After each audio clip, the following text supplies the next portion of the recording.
College basketball scheduling insider Rocco Miller gives an update on the location of Gonzaga's game against Baylor early in the season and tells us about two more non-conference matchups.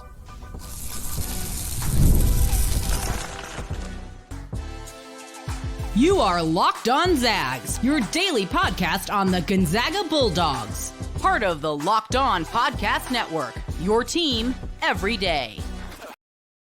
What's up, folks? Happy Thursday, and welcome into the Locked On Zags podcast, part of the Locked On Podcast Network, your team every day. I am your host and longtime Gonzaga podcaster, Andy Patton, here to bring you news and updates on all things Zag athletics. Today's episode of Locked On Zags is brought to you by 5 Hour Energy. Folks, 5 Hour Energy fixes tired fast. With zero sugar and a convenient portable size, it is the perfect pick-me-up for getting stuff done. Go to 5hourenergy.com and use promo code LOCKEDONCFB to receive 20% off your order.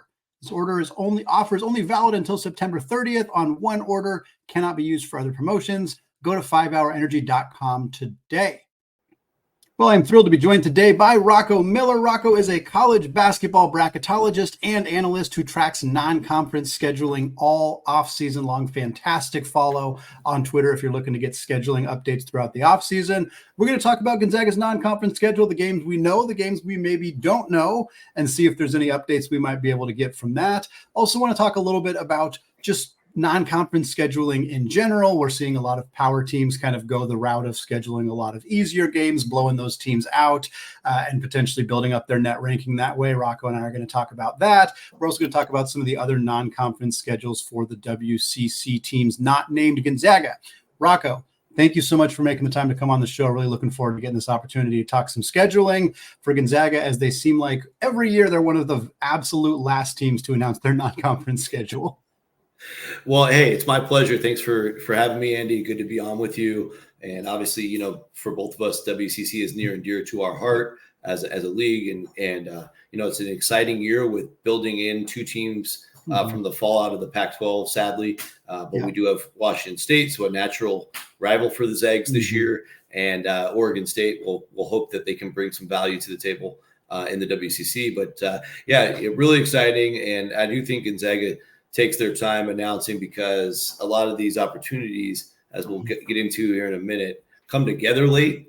And you also have other complications as well. Teams like Baylor and Michigan State and others took foreign trips, didn't have their schedule done when they left. So everybody kind of sits around and waits when a team that big, that highly ranked is still available for a couple of dates. Why lock something in if you still have a chance to get that game? So that's part of it as well. Well, let's talk about the games that are on the schedule first, and then I want to talk about the ones that maybe we're hoping to see get filled in. The first game we know for sure for Gonzaga is that Arizona State game on November 10th. 8 days later, they're going down to San Diego to take on the Aztecs, part of the return for that home-and-home series. Then they got the battle for Atlantis. We know they're starting with West Virginia. They'll play either Indiana or Louisville in the second game. If they win both those games, they will likely, hopefully, potentially play Arizona in the championship. A very fun Mark Few, Tommy Lloyd potential matchup there. And then it doesn't get any easier for the Zags after that. They got Kentucky at the Climate Pledge Arena on December 7th. Week later, they take on UConn at the Madison Square Garden. Then they got Nicholls State. That's the only known kind of bye game on Gonzaga's schedule at this point. And then 10 days later, they take on UCLA at the Intuit Dome on December 28th. Those are the games that I know of, at least.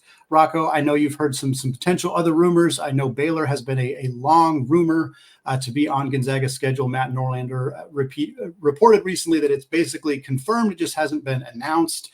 Then after that report, we saw that Baylor and Arkansas scheduled a game in the first week of the season. So I'm curious if Gonzaga and Baylor are still going to try to make a game work. Obviously, the Zags have plenty of room in the early part of their schedule, but that certainly would be a cherry on top of what already looks like an incredibly competitive non-conference schedule for the Zags, as it so often is for them. Yeah, absolutely. So on the games we do know with 100% certainty are happening, obviously that Kentucky game in Seattle will be very exciting for all the Seattle folks that love to see a good Gonzaga game there. Got the game with UConn last year. Hopefully they can turn around their fortunes this year in the matchup with Kentucky. But with Mark Pope taking over there, Kentucky's going to be a lot different. They're going to play more like Alabama and BYU last year, where You got positionless basketball, shooters all over the floor. Be an interesting matchup and a good way to prep for WCC play. A couple teams are going to play similar this year in the West Coast Conference. So looking forward to that. I think the Atlantis, just for Gonzaga fans, has to be high on the list because there is a good probability if Chalk holds that Tommy Lloyd game happening. I don't think you can beat that level of excitement if that game finally happens. Also, a potential semifinal if Chalk holds, it would be Indiana, who has Omar Ballo, the former Gonzaga and Arizona player. So a lot of good storylines out there, and I do expect. West Virginia made a good hire, and Darian DeVries did such a great job at Drake, bringing his son over. That will be a fun first-round matchup with Gonzaga. That's a game you got to get the W in to start off that tournament. UCLA game, also exciting. I can report now that will be part of a doubleheader. Not that you need any extra motivation to go down there and buy a ticket, but you can check out Grand Canyon play in San Diego. I'm not sure the order of games. I'm assuming Grand Canyon San Diego will be first. UCLA Gonzaga second. And then, of course, extremely big game in Madison Square Garden. I'd say borderline upside game going all the way to the East Coast, playing UConn, defending national champions. Obviously, it's going to show up on the resume as a neutral court game. But I think with UConn's pedigree and their consistency, a win there certainly increases the chances of Gonzaga reaching a potential 1 seed later on in the season. So obviously a huge game. So that's what I'd say about that. And in terms of the home games, we know Long Beach State and Nichols for sure are on the schedule, as you said. And then I also can confirm Bucknell will be coming to the Kennel December 21st. Just waiting on the official announcement, but I've got that confirmed from both teams. And then I would also add the Baylor rumor looks very good, and we'll still leave it in rumor status for today, but there is a little bit of a new twist I was able to validate from a couple of sources just yesterday. The game is now looking like it's going to be moved to Mexico City, Mexico, which is just a very intriguing game. The Big 12, it's been well documented for over a year that they've been wanting to start the season in Mexico City.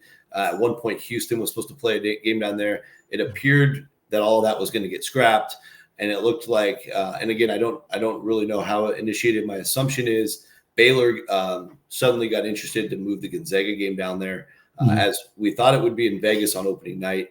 If it does go to Mexico City, I am told it would be played most likely November 6th, which would be Wednesday night. And I think the only bad news about this is right now the only TV partner really willing to go do it is Flow Sports, which means it would be like a pay-per-view game, which would be a pain in the butt for most fans. But very cool for the sport if this comes together. I do fully expect Gonzaga to play Baylor to open the season, whether it's Vegas or Mexico City. But it sounds like this game is trending towards Mexico City now.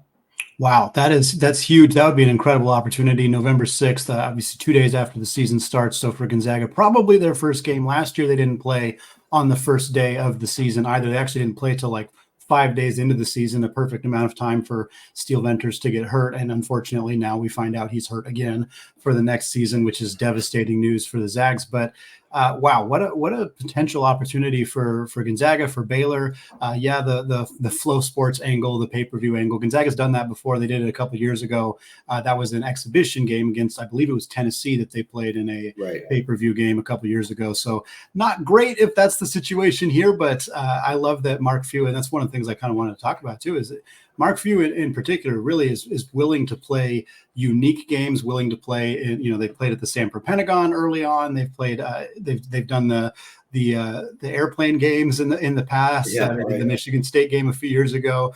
Like, we've seen this team be kind of willing to push be on the cutting edge of changes in college basketball. And one that has been a frustration the last few years across the sport is that there just are not very many good games the first full week of the season, and particularly the first couple of days. And if Gonzaga and Baylor can get a game here early, I know Baylor and Arkansas already playing in that first week, and we got a couple other big games. I think it's Auburn and Houston, I believe, are also playing in the first week of the season. So nice to see that changing, and not surprised that Mark Few and Scott Drew, frankly, are kind of part of the catalyst to get some more marquee games early in the schedule. And the Zags should be pretty confident about it. I mean, they got more roster continuity than almost anybody in the country. So why not play some tough games early and get yourself ready to roll right away? Yeah, I completely agree with that. And I think the order of play makes a ton of sense. And if you are Gonzaga, like one of the key initiatives is to stay on top of the sport, be looked at as a elite program. You need as many opportunities, even if one of the games needs to be on more of a pay-per-view service like this, it keeps you in the limelight and discussed at all times. Not that they've had any issue with that, but I think that's been part of the hesitation, just from where I'm sitting on them joining like a Big 12 or a Big East, is they have that total superiority of the West Coast Conference. And when the Pac-12 did exist, they would have been, a top 3 team, at least in that league at all times, with Arizona and UCLA being kind of the traditional powerhouses. And they want to maintain that reputation and build on it. So playing in big national games is a huge part of the brand and the program. And when you're this good, you're going to, I've got Gonzaga down now for, assuming this game gets done, for 9, what I call strategic games. So you got the three in Atlantis, the Kentucky, UConn, UCLA, Baylor, at San Diego State, and Arizona State at home. So that would be the 9. As long as you go, you could go 5-4 and be totally fine. You go 6-3 or better, then you're already in the conversation for a top 2 or 3 seed, maybe even a 1 seed. So it's a total reward to play in this. There's a lot of other teams, even in the WCC, that are jealous of all the opportunities Gonzaga gets. So if you get the opportunities, you got to jump on them. It's become a disturbing trend in college basketball how few power teams are willing to play competitive non-conference schedules, and it really impacts teams like San Francisco, Santa Clara, and other good but not great teams at the mid-major level. We're going to talk more about that after a word from today's sponsor, 5 Hour Energy. Folks, just about every single day, right after lunch, I feel tired. It's that afternoon lull, and if you're like me or just about anybody, you're not alone. In fact, research shows that more than 70% of us hit a wall after lunch. Let a 5 Hour Energy shot help you leap over that wall instead of crashing into it. I've been working on cutting sugar out as I get older, so I love that 5 Hour Energy has 0 sugar, plus it's got a convenient, portable size, and is the perfect pick-me-up for getting stuff done. The 5 Hour Energy website has flavors galore: watermelon, tropical burst, grape berry, and more. Try them all. On the site, you can even have the option to build your own 12 or 24-pack. You choose the flavors and it is delivered right to your door. Just go to 5hourenergy.com and get some 5 Hour Energy products today. You can use my promo code LOCKEDONCFB to receive 20% off your order. Offer is only valid through September 30th on one order and cannot be used with other promotions, and the code is not good on subscriptions. Go to 5hourenergy.com today.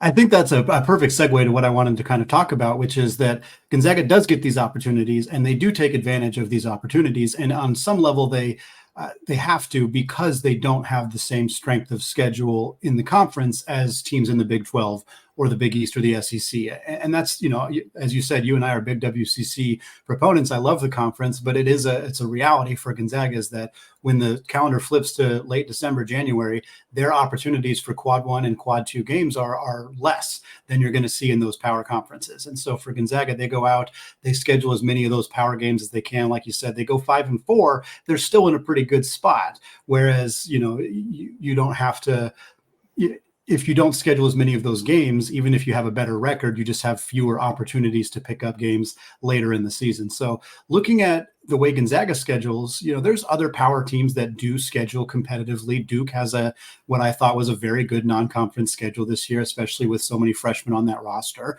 Arizona tends to schedule well under Tommy Lloyd. Kentucky, with a brand new roster, they have a pretty competitive non-conference as well. They got Clemson, Ohio State, obviously Gonzaga. They also have Duke on their schedule. But a lot of teams aren't doing that. I mean, if we're being honest, a lot of teams are not doing that. Big 12 teams in particular, we've seen like BYU's schedule was incredibly cupcake filled, and many other Big 12 teams are outside the top like 250 in terms of non-conference strength of schedule. And they're basically doing that because if most of the teams in the conference do that, they all beat up on these not very good teams. It boosts their net ranking. Then when they all play each other in conference play, you're getting more quad 1, more quad 2 opportunities. Is that read correct on why these teams are doing that? And do you really see any incentive for these teams to schedule more competitive games when they have the opportunity to pick up a bunch of, really good quad 1 games throughout conference play? Yeah, it's a good question. I think there's a tier structure within it. So like in the Big 12, the new Big 12, I feel like there's 4 either blue bloods or borderline blue bloods, whether it's Houston and Baylor now, just the way they've been, Kansas, of course, being at the historical perch and staying there forever, and Arizona. So now you've got 4, and I don't believe those 4 have any reason to be scheduling like the rest, because those coaches should be secure. Maybe you could argue since Tommy Lloyd's still so early, he's kind of maybe being careful, but the other 3, like with Sampson and Drew and Bill Self, like that's why you see those teams going for it. So much of scheduling is job security. And the only reason Houston might be hesitating or appear to be hesitating is 2 reasons. One, they're new to the Big 12, but they won it in their first year. And the second reason is so many teams are scared to play Houston. They just beat the hell out of people. So that's a common conversation in scheduling. So some of that's not their fault. But for everybody else, whether it's Iowa State, Kansas State, the new teams coming in with ASU, Colorado, Utah, you name it, all the way over to UCF, West Virginia. I think job security is the primary focus, unfortunately. So they do want to play a couple of good games, but if you have the budget and you have the money to just go buy a bunch of wins, that tends to be the strategy. So that way, if you end up, they've been playing an 18-game schedule. Off the top of my head, I believe they're sticking with that for one more year. But if you end up 7-11, there's been 7-11 teams that still got in. And I don't think you can get in that way, like in your example. I think if you're 7-11, you better have a really good non-conference to back it up. But if you can get to 9-9 or 10-8, then a lot of times you're safely in. And that's kind of what they're banking on. It's just to get to 500 in league. It does squeeze your schedule down, though, to those basically 18 league games outside of maybe 1 or 2 opportunities to really perform. And the selection process, and this is where it bothers me because I do understand the selection process very well, just from my interviews with the committee and studying it for a couple of decades, is that you have to beat teams on the road. And so like Oklahoma last year, and you have to beat teams that are going to be in the tournament. So like Oklahoma last year was shocked when they got left out. And if it wasn't for so many bid steals, who knows, they probably would have got in. But when you go back and look at and break everything down, they went 2-11 in their 13 opportunities against tournament teams. And then their best win was Houston, which was an amazing win, but it was at home. And if you're in the Big 12, you're going to beat teams like that every once in a while at home, or even a couple by the end of the year that are tournament caliber. So I was actually very relieved to see Oklahoma get left out, because this is kind of training a bad muscle across schedulers nationally. And, Iowa State's been kind of taking the brunt of it, but Iowa State's also raised a budget of over $900,000 to go buy wins, which is why you're seeing them play so many teams 350 plus. And you're right, like the net will expect them to win by about 30, but if you beat them all by 50 to 55, you're gaming the net in such a way that the algorithm won't even punish you for losing anymore. So I guess the one counterpoint to that is you can't get selected based on your net. Like I know New Mexico, who finished 22 last year, was not getting in even if they lost the Mountain West Championship game. And that's very surprising to hear, but that's what the committee was prepared to do. So your net alone, even if it's top 20 or whatever, doesn't matter. There's really no precedent for it. It's only 5 years old. But what does matter is winning games away from home and against tournament level teams. And, so it's just one philosophy or the other. And I think at the end of the day, like if you do go to the NIT like Oklahoma did, he can still go to his AD and say, well, we won 22 games or 24, whatever they finished with. And job security is his biggest concern. Santa Clara and San Francisco may be struggling to schedule all the games that they'd like, but they still have very competitive non-conference slates, and we wonder if it's enough to potentially get them into the at-large conversation. We got that and more to close out the show, but first, I want to tell you about today's sponsor, Factor. Folks, fuel up with Factor's no prep, no mess meals. Meet your wellness goals thanks to their menu of chef-crafted meals with options like Calorie Smart, Protein Plus, and Keto. Factor's fresh, never frozen meals are dietitian approved and ready to eat in just 2 minutes. So no matter how busy you are, you'll always have time to enjoy nutritious, great tasting meals. So why not make today the day you kickstart a new healthy routine?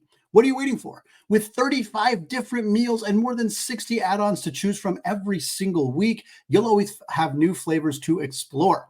Treat yourself to restaurant quality meals that feature premium ingredients like filet mignon, shrimp, and blackened salmon. Head to factormeals.com/lockedoncollege50 and use code lockedoncollege50 to get 50% off your first box plus 20% off your next month. That's code lockedoncollege50 at factormeals.com/lockedoncollege50 to get 50% off your first box plus 20% off your next month while your subscription is active. Today's episode is also brought to you by FanDuel. Folks, you have heard us talk a lot about FanDuel, America's #1 sportsbook. Usually we're filling you in on a boost or a bonus offer from FanDuel. But we got something a little bit different for you. Right now through September 22nd, all FanDuel customers can bet $5 and get a 3-week free trial of NFL Sunday Ticket from YouTube and YouTube TV. Then with the YouTube TV base plan, you'll be able to watch every regular season Sunday afternoon out of market game. All you need is a Google account and a current form of payment, and you can cancel anytime. And folks, the Zags still at plus 2,000 odds to win that 2025 national championship. We know they got a great schedule. We know their odds have not changed despite the season-ending injury to Steel Venters. I'm still a big believer. If you are as well, join me by visiting fanduel.com/lockedon to download America's #1 sportsbook.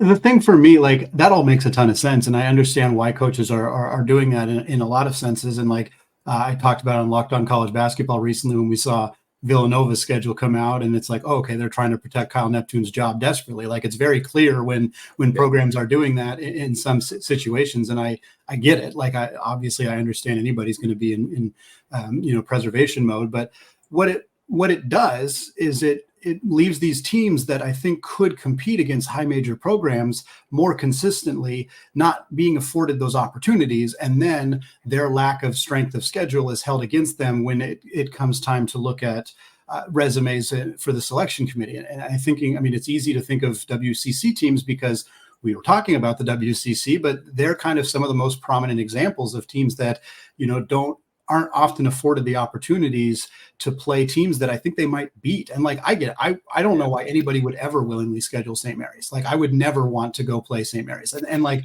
it's unfair that is held against Randy Bennett and that teams don't go play. And people say, oh, well, Randy Bennett never wants to travel. Like, yeah, there was an element of St. Mary's being pretty kind of stuck in California for a while, but how much of that is them trying to schedule neutral sites? But like, who would want to go play St. Mary's anywhere? Because they're just such a team that drags you down, and that's unfair to be held against them. And I think you see that with other teams too, with Santa Clara, with San Francisco to an extent, and I think they both have all three of those teams, frankly, have pretty solid non-conference schedules this year. But it's hard for them to get those opportunities. And I spoke to Coach Chris Gerlofson at San Francisco about this, and I've spoken to Chris Victor, the coach at Seattle U. They're not quite on that same level, but it's like when you're just good enough that a high major team doesn't feel super confident that they'll beat you, they're not going to schedule you. They're going to schedule teams like Nicholls State or Mississippi Valley State or whomever because they can buy that game and they know they're going to win by 30 plus. And it's like, okay,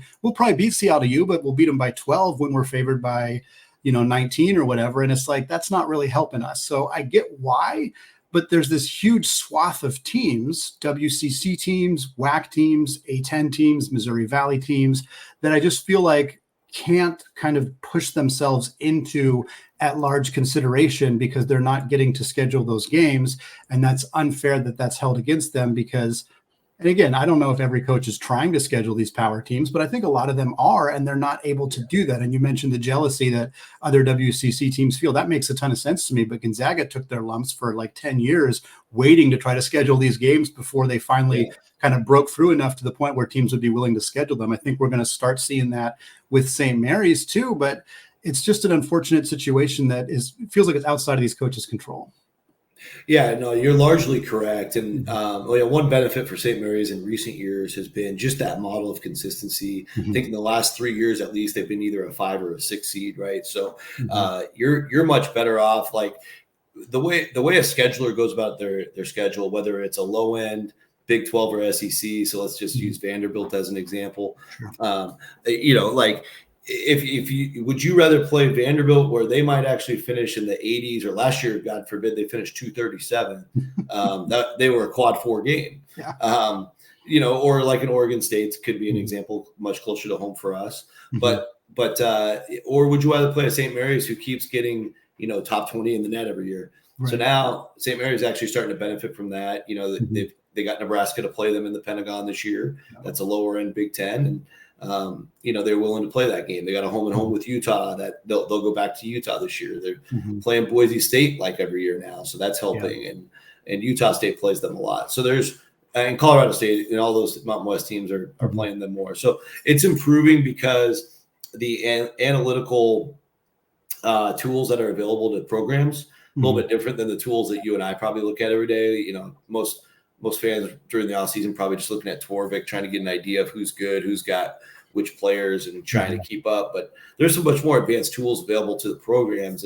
And those companies not only provide the tools, but they also provide advice. So I think that's one thing that's a little bit unknown and unseen. So that's where you're seeing a lot of the Big 12, and then now even a little bit of the SEC with Texas and Oklahoma coming in there. You saw how bad Missouri's schedule was. That came out recently. I was just on a show with them this week. And a lot of that advice is coming down from these analytical companies that, hey, if you just schedule X amount of quad 1s, maybe 1 or 2 quad 2s, and then just do all quad 4, don't even risk a quad 3, you're going to still get in. And in some cases, they're right, which bothers me a little bit, because if they are into that situation where they're last 4 in, first 4 out, they're probably going to get left out for doing that. Yeah. And this is still a larger question that you have. This is where Santa Clara and San Francisco continue to get stuck, is the way teams are sizing them up. And it's anybody else too. This would go to Loyola Marymount, Washington State, probably that next cut of teams in the league. Is all right. We like some of their pieces. We think they could, if everything hits perfectly, they could be a top 50 team. San Francisco's done that before. Santa Clara's been coming close. But also the floor is so low, we can't risk it. Like if they end up around 150, this is a bad game for us. So we're just going to keep making phone calls till we find that perfect fit. Yeah. And that's what keeps happening to that level. And you're right. It is a shame because for everybody else, we can't really tell, there's 2 problems. One, we can't tell exactly how good they actually are going into league play and if they belong on the bubble or not. And then on the other side, who knows, maybe if they would have had a crack at a couple of those middle of the pack Power 5 teams, pulled off a couple victories, which you and I both know they're good enough to do. San Francisco last year took care of business handily against Vanderbilt and DePaul, but they both ended up being quad 4 games. I mean, it was such a waste of time. Yeah. So yeah, it's a little bit of everything, right? Like it's a blended problem, and the way every program is viewed from the opposition side is what's the ceiling of this team? What's the floor? And if that range is too great, they're not going to play it. St. Mary's has now eliminated that gap where everybody kind of is starting to feel more solid about scheduling them. Yeah, and I think I remember Santa Clara a few years ago just beat the tar out of TCU early in the season, and then Santa Clara kind of they stayed competitive throughout the year, but they didn't finish. I don't remember exactly where they finished. They didn't finish super high, and it's like for TCU, like they don't really. I mean, they are. Granted, going to play Santa Clara again this year, so obviously they're willing to go for it again. But like those are the kind of things that hurt. And I was surprised last year to see Arizona State be willing to go on the road to play San Diego, and San Diego won. And San Diego wasn't a very good team last year, but they pulled off a victory against Arizona State. And that Arizona State team, frankly, wasn't all that good either. But like, why would you do that again? Like, and it's unfortunate because if I'm Bobby Hurley and Arizona State is actually playing like half the WCC teams this year, it feels like, but I wouldn't go on the road to place like, you don't gain anything from that. You win that game, it doesn't matter. You lose that game, it's devastating. And it's like, I can understand that conceptually for Arizona State, but I'm like, that's part of the problem. I would rather, I think it's cool that Arizona State was willing to go play at the Jenny Craig Pavilion and play San Diego, but I can see the negatives that come along with it. And I think that's what's so frustrating. You know, you see San Francisco try desperately. They get 3 Power 5 teams on their schedule. Now it's DePaul and Vanderbilt and Minnesota. None of them were very good. Whereas this year, you know, who in the conference is playing Arkansas? It's Pacific. You know, Seattle U's not in the conference yet, but they get to go play at Duke. Like, you know, Duke's never going to bring Santa Clara to Cameron. They're not going to do that. And they're sure as heck not going to play them on a neutral ever. Like, that's just not going to happen. Yet Pacific gets that game. Seattle U gets that game. And it's like that. You know, Pacific's not going to beat Arkansas. It's not going to happen. I mean, it would be a stunner if it were to happen. And Seattle is not going to go beat Duke at Duke. There's no way. And so that's not going to make the WCC. It's just not going to move the needle. Whereas like Santa Clara, they get a crack at, and they got some good games. They're playing at Nevada. They're playing Stanford, TCU. They got St. Louis, which I think is a really fun one. And I think they'll pick up some fun wins here. Maybe they'll, you know, put themselves in that conversation. But I'd love to see Santa Clara get a crack at, you know, a good Big 12 team on a neutral floor. And I don't see a reality where those games start to get scheduled unless something dramatically changes.